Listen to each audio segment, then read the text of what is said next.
dewasa bahwa sebetulnya hak asuh itu telah diberikan oleh Mahkamah Agung kepada Tsania Marwa, ibunya anak-anak. Tapi notabene selama 7 tahun bukannya dia menyadari dengan menyerahkan itu hak asuhnya kepada Tsania Marwa, tapi dia berusaha mengkreat satu suasana supaya anak-anak itu bermusuhan sama ibunya, karena dia mau menerapkan pendidikan yang menurut dia itu benar. Saya tidak menyalahkan apa yang ada di kepalanya Arik ya, cuman kan kita ini negara hukum, kita mesti taat sama hukum. Ketika ada putusan yang memberikan hak asuh itu kepada Tsania Marwa, harusnya dia turut serta dong ngasih ke Tsania Marwa.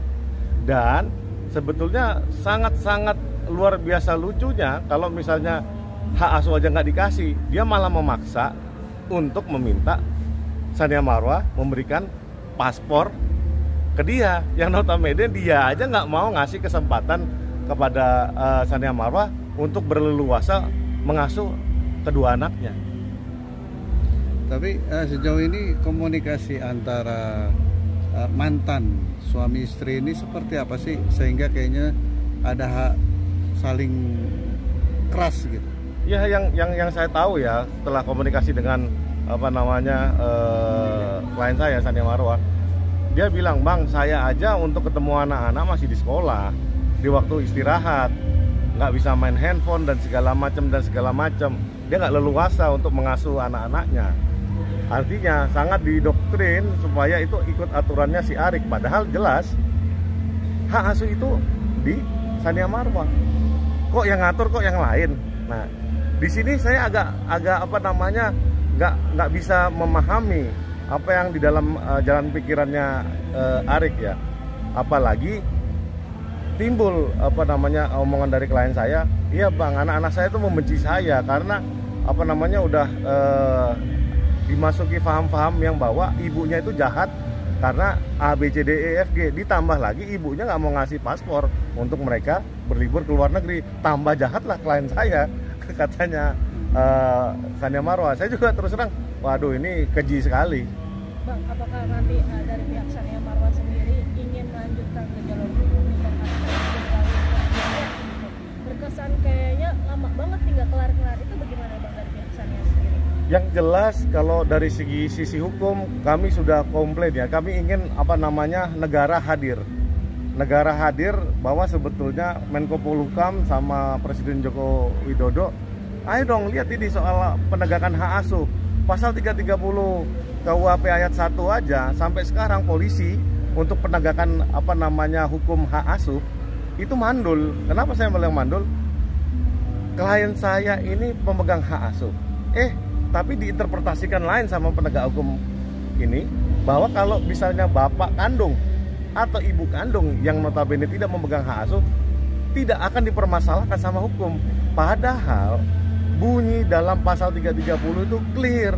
Nah, makanya kami mendukung ini ada rekan-rekan yang mengajukan judicial review ke Mahkamah Konstitusi untuk mereview itu frase barang siapa, untuk menegaskan artinya barang siapa itu yang tidak pegang hak asuh itu harus mengembalikan kepada yang berhak.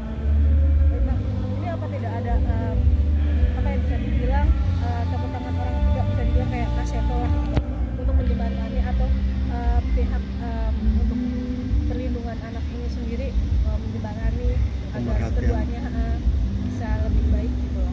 Iya. Yang jelas yang tadi saya tegaskan ya, ini ada kekosongan hukum. Negara wajib hadir di sini. Saya sudah berkoar-koar dari kemarin menanggapi soal penegakan hak asuh ini. Saya melihat negara Indonesia ini benar-benar membiarkan penegakan hak asuh ini menjadi kosong. Padahal klien saya ini public figure. Bisa dibayangkan ini adalah puncak dari gunung es. Yang lain-lain yang bukan public figure, gimana kabarnya? Punya hak asuh pasti dicuekin. Karena kenapa? Ada yang anaknya dibawa ke luar negeri sama bapak kandungnya, ada yang cuman di satu wilayah tapi nggak boleh masuk pagarnya, cuman bisa lihat-lihatan dari luar pagar.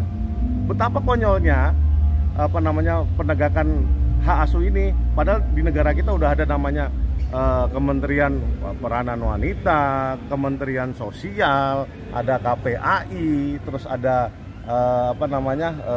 P2 TP2A, kemudian ada polisi, ada jaksa, ada undang-undangnya dan ada pasalnya yang harus menegakkan hukum itu, tapi nol besar ini saat ini. Ini dibuktikan dari Tsania Marwah ini.